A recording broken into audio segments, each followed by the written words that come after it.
नमस्कार दोस्तों, मैं राजकुमार दायसा स्टडी में आपका स्वागत है। देखिए, हम अपनी स्क्रीन पर आ चुके हैं और अब आज हम बात करने वाले हैं वर्ब। क्या रहेगा आज का टॉपिक हमारा? वर्ब। वर्ब या क्रिया। इसमें से भी एग्जाम में काफी क्वेश्चन बनते हैं। तो वर्ब या क्रिया क्या होती है? ये कार्य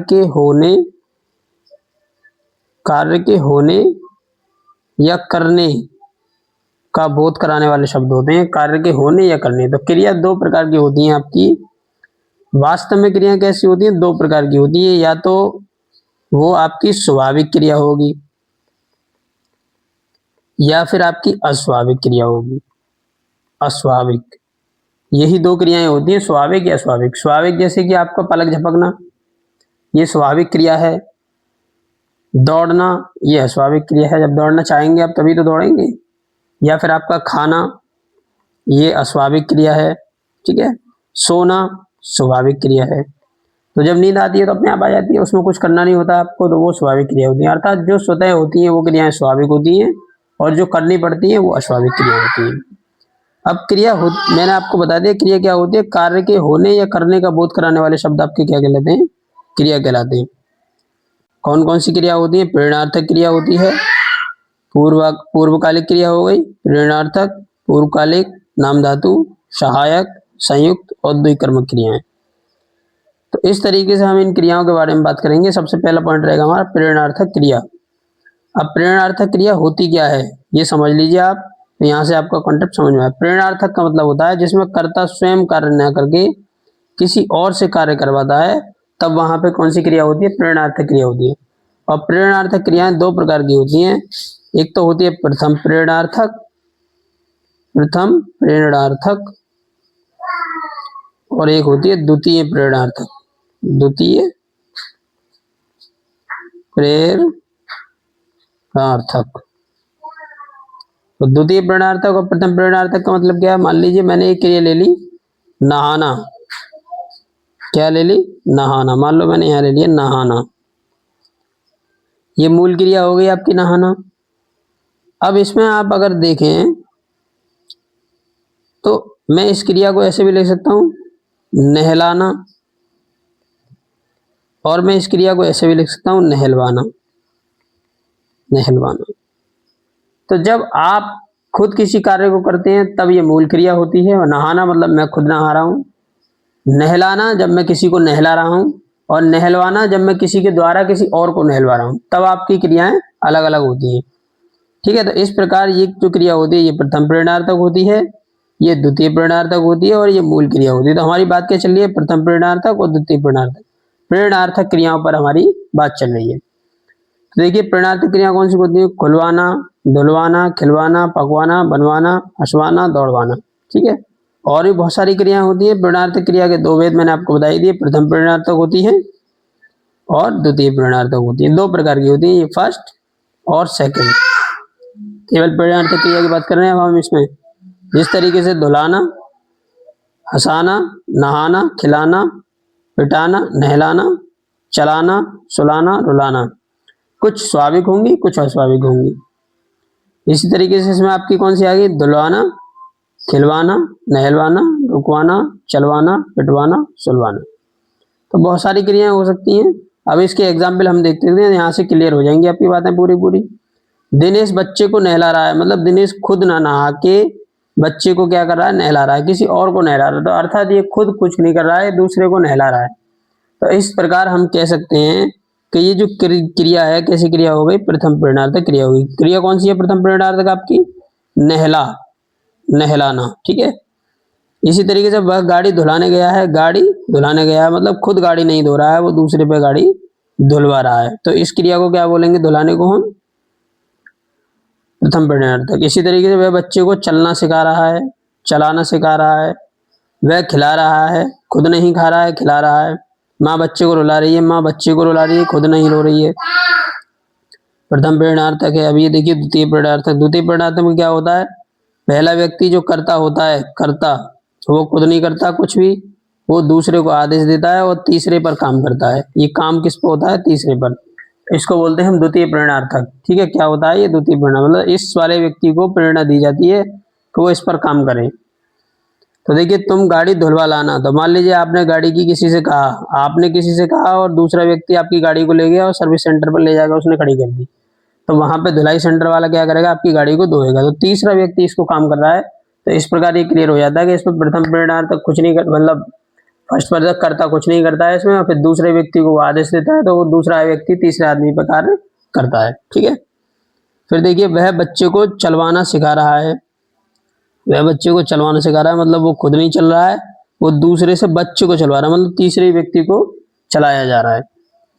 माँ बच्चे को नौकरानी से रुलवा रही है, तो माँ खुद नहीं रो रही है और ना ही नौकरानी रो रही है, नौकरानी क्या कर रही है, बच्चे को रुलवा रही है। तो ये रुलवाना क्या होगा आपका, ये सारी की सारी क्रियाएं क्या होगी आपकी, द्वितीय प्रेरणार्थक।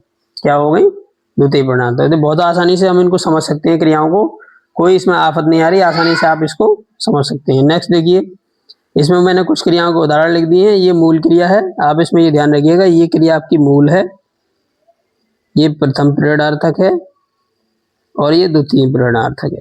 ठीक है, इसमें आप लिख लीजिएगा, ये लिखना, लिखाना, लिखवाना, तो ये प्रथम और ये द्वितीय, ये प्रथम ये द्वितीय। तो पिलाना, पिलवाना, बोलना, बुलाना, इस तरीके से बहुत सारी क्रियाएं होती हैं, ये आप इसको देख लीजिए और नोट कर लीजिएगा। फिर आती है पूर्वकालिक क्रिया। पूर्वकालिक क्रिया क्या होती है, पूर्वकालिक क्रिया वह होती है जो किसी क्रिया से पहले घटित होने वाली क्रिया को हम क्या बोलते हैं, पूर्वकालिक क्रिया होते हैं।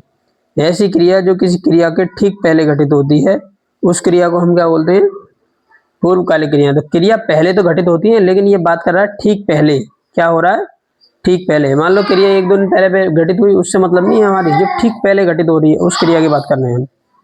अब वो कौन कौन सी होती है ठीक पहले घटित होने वाली क्रियाएं, तो देखिए खाना खाकर क्या हो सकता है, खाना खाकर, ठीक है, चाय पीकर, नहाकर, सुलाकर, धुलाकर। इसी तरीके से और भी इसमें क्रियाएं कुछ दी हुई हैं, पिलाकर, बतियाकर, लतियाकर। तो यहाँ पे मैंने एग्जाम्पल लिए हैं, इन एग्जाम्पल के द्वारा हम इसको आसानी से समझ सकते हैं। उसने नहाकर भोजन किया, नहाकर भोजन किया, क्या मतलब करना, तो करना ये अलग क्रिया है और नहाना ये अलग क्रिया है। तो पहले नहाना ये घटित हुई क्रिया, ये पूरी हो गई, फिर उसके बाद उसने क्या किया, खाना खाया, ठीक है, मतलब भोजन किया। तो खाना एक अलग क्रिया हो गई, नहाना एक अलग क्रिया होगी। जो नहाना क्रिया है वो खाने से ठीक पहले घटित हो रही है। इसी तरीके से खाना खाकर, तो खाकर, खाकर कहाँ चला गया, कहीं चला गया वो, ठीक है। तो इस प्रकार चलाना, चलना जो क्रिया है वो बाद में घटित हुई है और खाकर पहले घटित हुई है। खाकर जो होगी आपकी, ये कौन सी क्रिया हो गई, पूर्वकालिक क्रिया हो गई। तो क्रिया तो कई हैं, लेकिन इसमें पूर्वकालिक क्रिया पे आपको पहचाननी है। वह बच्चे को नहलाकर, पूर्वकालिक क्रिया है, बाजार चला गया। वह बतियाकर सोने चला गया, ये बतियाकर जो है ये क्या है, बतलाना, यह स्वाभाविक क्रिया है। सोना ये स्वाभाविक क्रिया है। वह कालू को लतियाकर स्कूल चला गया, कालू को लतियाकर, तो लतियाना क्या हो गई आपकी, पूर्वकालिक क्रिया होगी, पूर्वकालिक क्रिया। तो इन क्रियाओं का ध्यान रखिए, इसमें से क्वेश्चन पूछे जाते हैं पूर्वकालिक क्रिया में से, प्रेरणार्थक क्रिया में से, नाम धातु में से, सहायक में से, संयुक्त सहायक में से तो बहुत कम ही पूछा जाता है। अब नेक्स्ट देखिए,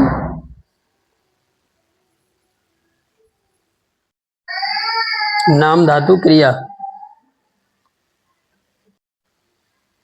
तो देखिए नाम धातु क्रिया हमारी होती क्या है, संज्ञा सर्वनाम विशेषण से बनाई जाती है। ये संज्ञा या सर्वनाम या विशेषण से बनाई जाती है। तो जैसे कि हाथ है, बात है, ये सब क्या है आपके, संज्ञा हैं या सर्वनाम है। तो इस तरीके से हम इसको बनाने, हाथ से क्या बन गई, हथियाना बन गई, बात से बतियाना बन गई आपकी, इसी तरीके से लात से लतियाना बन गई, गांठ से गठियाना बन गई, भन से क्या होती है, भन बनाना। तो ये एक बार एग्जाम में पूछा गया है, तो आप इसको ध्यान रखिएगा, ये कई बार एग्जाम में पूछी जाती है। कभी कभी भन की क्या होगी, भन बनाना, ठीक है। और जो भन बनाना है वो आपकी क्या है, नाम धातु क्रिया है।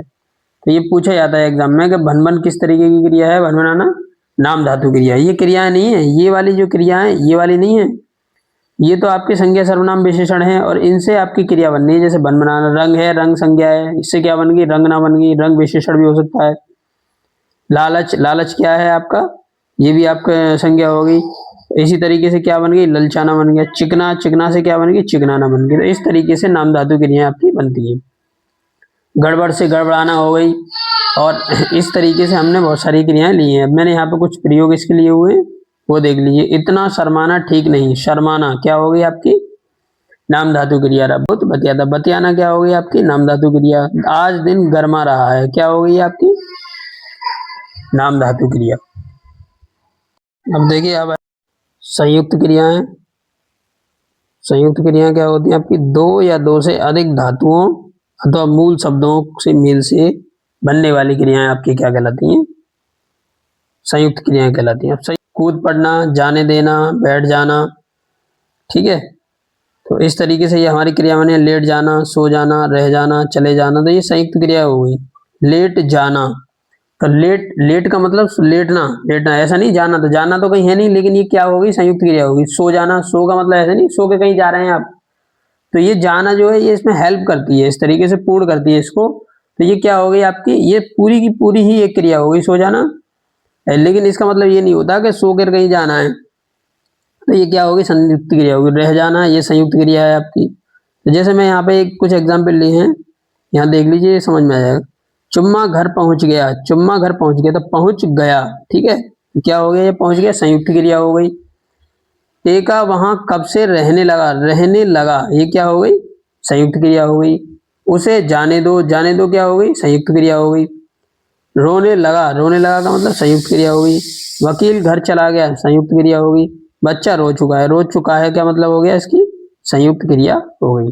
तो इस तरीके से मैं एक एग्जाम्पल और रह गया, भोंपा छत पर बैठ गया, तो बैठ गया, तो बैठने का मतलब ये नहीं कि चला गया, बैठा और फिर कहीं चला गया, ये एक ही क्रिया है पूरी की पूरी, बैठ गया एक शब्द माना जाएगा। ऐसी क्रियाओं को हम बोलते हैं संयुक्त क्रिया। क्या हो गई है संयुक्त क्रिया। और ये बड़ा ही आसान टॉपिक है इसमें से, लेकिन क्वेश्चन जरूर बनते हैं इसमें। अभी आपसे पूछ लेगा रोने लगा कौन सी क्रिया है, आप इसमें कंफ्यूज हो जाएंगे, तो आप आसानी से बता सकते हैं कि ये कैसी क्रिया है, संयुक्त क्रिया है